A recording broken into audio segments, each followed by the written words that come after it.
जन्म देणारी आई. आई हा शब्द जर आपल्या मनात आला तर प्रत्येकाच्या मनामध्ये प्रेमळ ममताच्या महासागराने भरलेल्या आपल्या आईचा चेहरा प्रत्येक माणसाच्या मनामध्ये येतो. ज्या आईच्या कुशीमध्ये बसून अमृतासारख्या दुधाचा घोट प्रत्येक माणूस पितो, ज्या आईचं हाताचं बोट धरून आपण चालायला शिकतो. बाकीच्या लोकांची आई कशी आहे व कशी होती हे मला माहीत नाही, पण माझी आई छान आणि ममतेच्या महासागराने भरलेली आहे हे मला माहीत आहे. फक्त हीच गोष्ट मला माहीत आहे, ज्या आईने लहानपणापासून तर मोठे होईपर्यंत आपल्या प्रेमाचा महासागर, आपल्या ममतेचा महासागर कधीच संपवून दिला नाही. ज्या आईने स्वतः उपाशी राहून मला प्रेमाचा घास चारला, त्या आईचा त्याग मी कधीच करू शकणार नाही. माणसाच्या आयुष्यामध्ये आई ही फक्त एकदाच मिळते, ती पुन्हा पुन्हा मिळत नाही. आई जर गेली तर पुन्हा मिळणार नाही. कितीही धनसंपत्ती कमावली, कितीही पैसे कमावले तरी त्या आईची किंमत फक्त पैशाने मोजता येणार नाही. चक्क अंगातल्या कातड्यांचे जोडे बनवून आईच्या वायात घातले तरी ते आईचे उपकार फिटणार नाहीत. माझ्याच नाही तर जगातल्या प्रत्येक माणसाचे आईचे उपकार तो माणूस कधीच फेडू शकणार नाही. व आईचे उपकाराची किंमत कितीही श्रीमंत माणूस मोजू शकणार नाही. प्रत्येक माणसाला आई ही आयुष्यात एकदाच मिळते.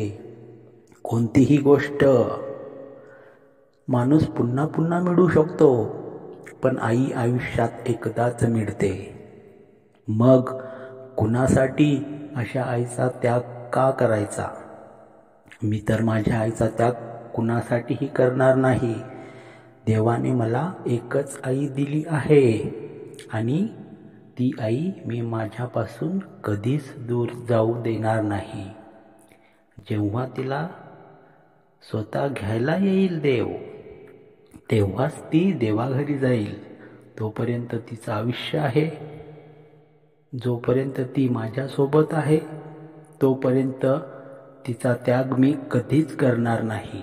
कारण देवाने मला आई ही एकच दिली आणि तिचा जर आपण त्याग केला ती पुन्हा मिळणार नाही. म्हणून प्रत्येक माणसासोबत जोपर्यंत त्याची आई असते तोपर्यंत ती अनमोल देवाने दिलेली भेट जपून ठेवली पाहिजे. एखाद्या मुलीच्या मागे कुत्र्यावानी या गल्लीतून त्या गल्लीतून फिरण्यापेक्षा आपल्या आईवरती प्रेम करायला जास्त आवडेल. आई जोपर्यंत माणसाजवळ असते तोपर्यंत या माणसामध्ये ममता असते. आईसाठी किती काही रचना केली तरी ती कमीच ठरणार आहे. आईसाठी किती काही शब्द मांडले तरी ते कमीच पडतील, असा आईचा इतिहास आहे.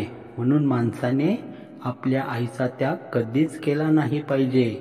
जोपर्यंत माणसाजवळ आई आहे तोपर्यंत माणसाजवळ सर्वात मोठी दौलत आहे, असं समजून आपल्या आईची काळजी घेतली पाहिजे. मित्रांनो, कविराज अशोक जी कथा आवडली असल्यास आपल्या चॅनलला सबस्क्राईब, लाईक, शेअर करायला विसरू नका. अशाच प्रकारच्या नवनवीन कथा पाहण्यासाठी व ऐकण्यासाठी आपल्या चॅनलला सबस्क्राईब करा. धन्यवाद.